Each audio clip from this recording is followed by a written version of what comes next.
How often do you find yourself watching tennis players on TV or even at an academy like here and think, wow, this is so powerful. This guy doesn't play the same sport as me. Well, I have good news for you today. Being powerful in tennis is an option for everyone.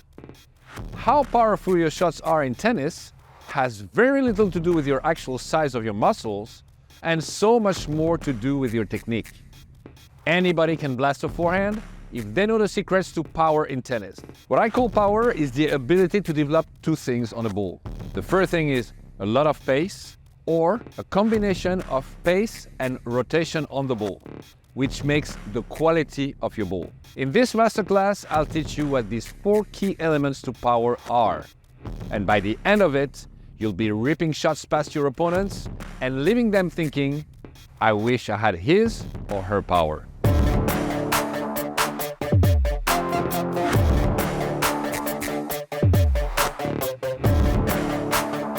The 4 elements that play a major role in increasing your power are: number 1, what I call the magnet move. It's the moment you hit the ball. The closer you are to the bounce, the more power you generate. Number 2, the weight transfer, which is what I call the weight dispatch. When your body weight is transferred into the ball while striking it. Number 3, the tree concept. The less tension in your arm and wrist, the more power you create. And number 4, the lever arm.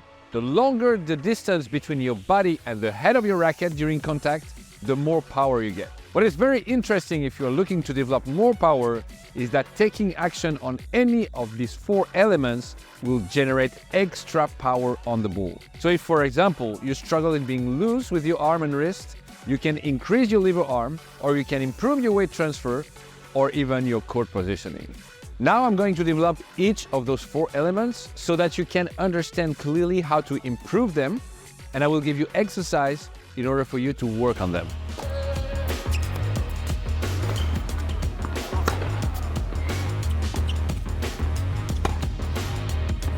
The first one is the magnet move. When you watch pro matches, you often see a graph on TV which shows where all the contacts between the player and the ball occurred.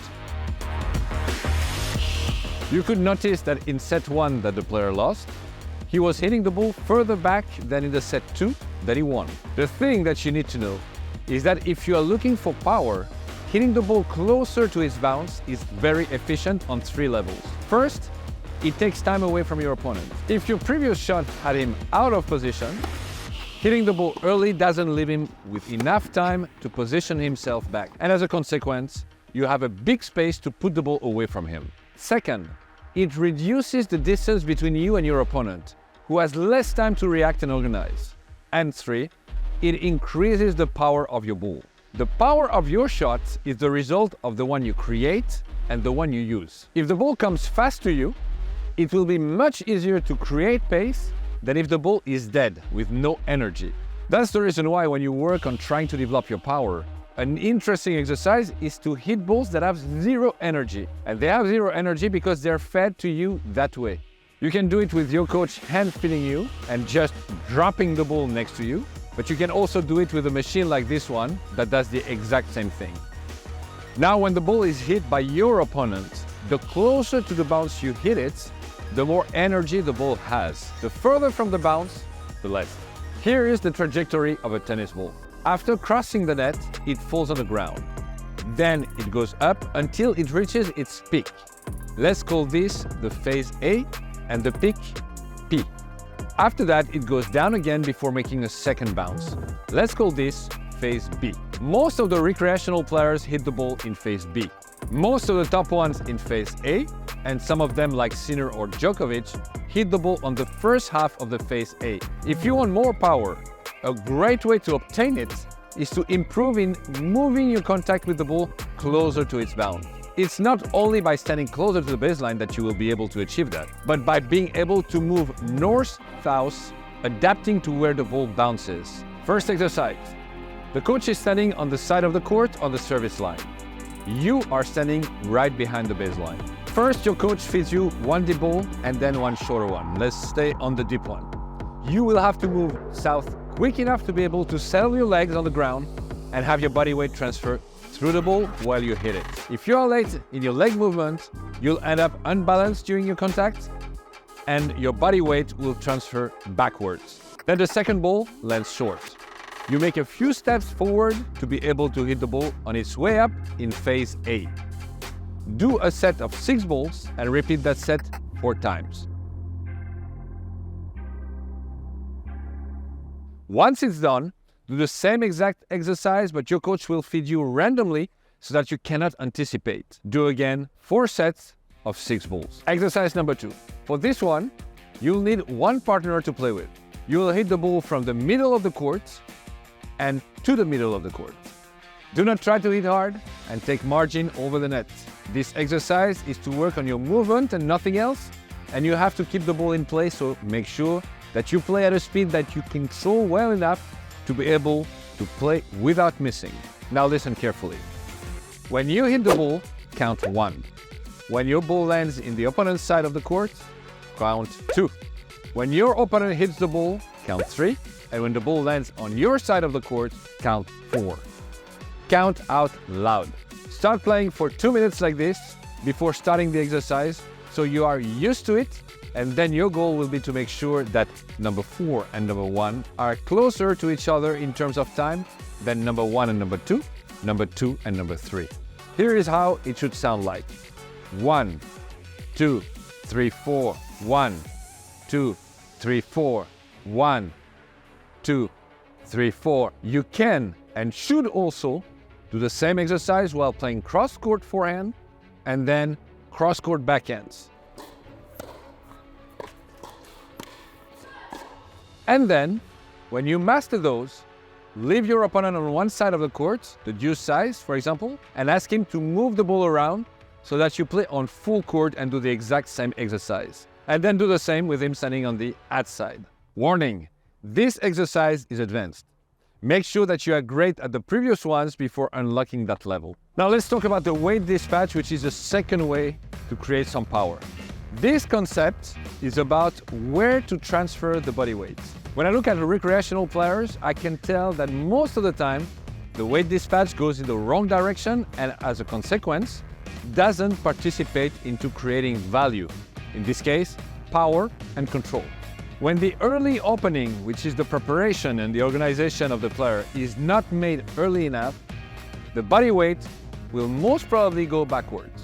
When the players are moved to the side, they often anticipate their placement back, and the body weight goes to the side, and generally speaking, players tend to play only with their arm, neglecting the power of the body when it's involved in the shot. For all those reasons, it's extremely important to make sure that first the early opening is achieved. Opening your shoulders should always be the first action done by the player once he sees the direction of the opponent's ball. Secondly, players tend to organize at the speed of the opponent's ball. That's another mistake.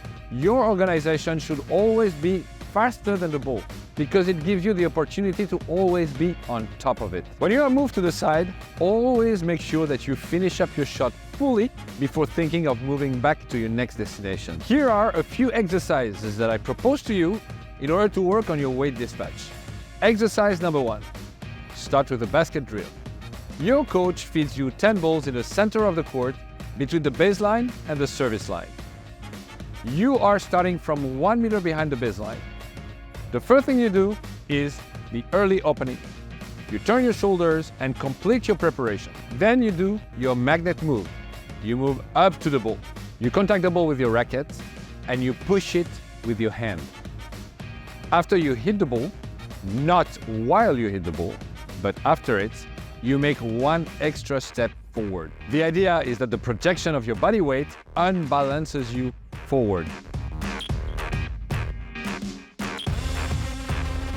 Make sure your feet do not move during the execution of the shot, but move forward after it. Once you're able to do that well, being fed with a basket, you can start to play with a partner down the middle at a slow pace, making sure that you always are able to execute your weight dispatch. Make sure that you come back behind the baseline after every shot and that you make one extra step forward after hitting the ball. Exercise number 2 also starts with a basket drill. Position a target in the center of the court on the baseline. Then position one on the service line in the center of the deuce side and the equivalent one on the ad side. The first target is your starting position. Your coach feeds you one ball in the middle of the deuce side, 1 meter behind the baseline. He feeds you a total of 8 balls, 4 forehands and 4 backhands. The first thing you do is the early opening. Then you move to the side to reach out to the ball, you hit it, and right after you run to the target in front of you and you touch it with your racket. Then move back to the center of the court, behind the target, and go to the next one.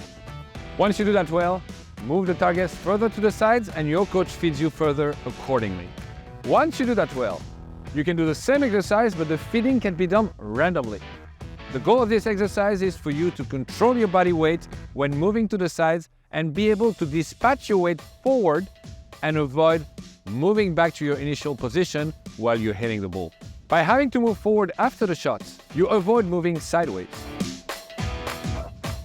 The third way to develop power in your game is to obtain better racket speed. There is a feeling that many players have that control comes with tightness, that power is the result of muscle contraction. And the reality is the exact opposite. I have developed a theory in my methodology that I called the tree concept. As a tennis player, while you're hitting the ball, you should be like a tree. If you look at its structure, it has a huge trunk that is very solid, that is very static, that is very stable. Then, moving higher, you have the first branches. They move when there is wind, but their range of motion is always limited. They still have some kind of stiffness, and the higher you get, the smaller the branches become until you reach the leaves that are fully free to move. The good thing with the trunk is that it gives stability to the whole tree, and that is exactly what you need while you hit the ball. And that's the reason why you always need a big space between your feet and a low position with your legs to ensure stability for the rest of your body. It is that stability that makes it possible for the branches and the leaves, which means the upper body of the tennis player, to move freely. And here is where we reach our third way to develop power, avoiding any kind of tension in the upper body. Let me show you. If I try to force it and I hit the ball as hard as I can, the result won't be good. Now I relax, I stay loose, and look at the difference. Even if you don't hit the ball, just listen to the sound of the racket going through the air when I'm loose. My racket head travels much faster. That is what I call the whip effect. If you look at how a whip works, the hard part, which is in the owner's hand, travels fast, and the soft part, which is loose and is at first far behind the hand, comes back twice as fast. This is how the shots in tennis should work to develop power. All the great forehands in the game have the whip effect. The palm of the hand goes in the direction of the ball brought by the forearm, but the head of the racket, which is free, goes first in the opposite direction until it is brought back freely to snap the ball. A very good way to obtain that looseness is to pay attention to the grip. A lot of players hold the grip very hard. If we measure it from 1 to 10, they are way above 5. What's yours? Please rate it. Also compare your forehand and backhand. A lot of people tend to grip the racket harder on the shot that they mastered less. It gives them a fake feeling of control. This is key because what you want is to have your wrist free to accelerate. The harder you hold the grip, the less free it will be, and vice versa. Do not try to change your motion. Just put less strength on your grip and let your racket head do the talking. At first, let your racket head hit from back to front. Your ball will be flat and probably out, but it doesn't matter. Your first goal should be to feel the new freedom of your racket head. It is key to not try to control the ball. If you do, subconsciously, you'll probably hold your racket tighter. Once you feel it, we can add the control. The control will come with the spin, the top spin. The idea is to use that extra power that now you can generate to increase the spin of the ball. Thanks to that spin, the ball that would go out when hit flat will now come back into the court.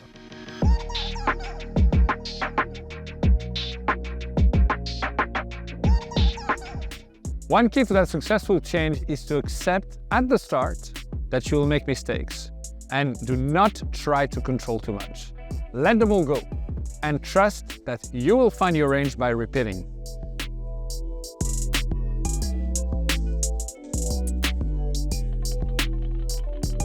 And finally, the fourth way to increase your power is to understand and use the concept of the lever arm. Let me explain. If you want to lift an object that is very heavy and that you struggle lifting, use a tool that increases the lever arm like a metal bar, and you'll see that with the same effort, you have much more strength. When it comes to sport, it's the same phenomenon. The longer the distance between your body and your racket head, the more power you have. That is the reason why players tend to use rackets that are a bit longer. They produce more power, even though less manageability. Before thinking about changing your racket, let's think how you can increase your lever arm very simply, and then with technical adjustments. If you have watched me play on my social platform, you have probably noticed that I hold my racket high on the grip. This is not something I advise. I just learned by myself when I was young, and I took that bad habit. It is not a good thing because I lose a few centimeters of lever arm, and believe me, it is a lot. Always make sure that you hold your grip at its bottom. Some pro players even sometimes let one finger out in the air. Once this is done, you can start working on your technique. If you look at most of the best forehands in the game, from the last 10 years, the players have their arm fully extended when they make the contact with the ball. Roger, Rafa, Delpo, Alcaraz, just to name a few. By having their arm fully extended once they contact the ball, they are using the maximum leverage arm.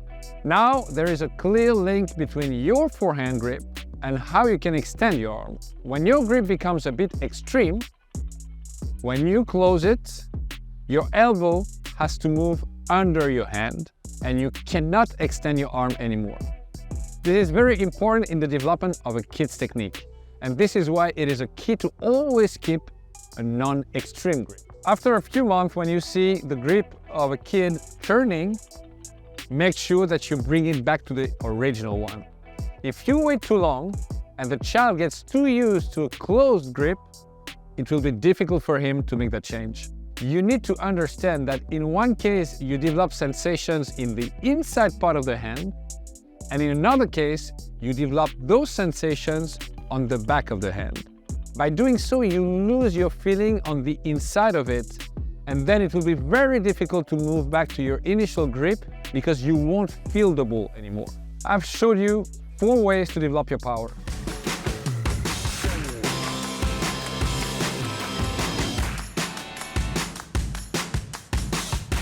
The right thing to do is to rate yourself in those 4 areas and see in which one you can make the most progress. If you like this video, leave me a comment and subscribe to my YouTube channel.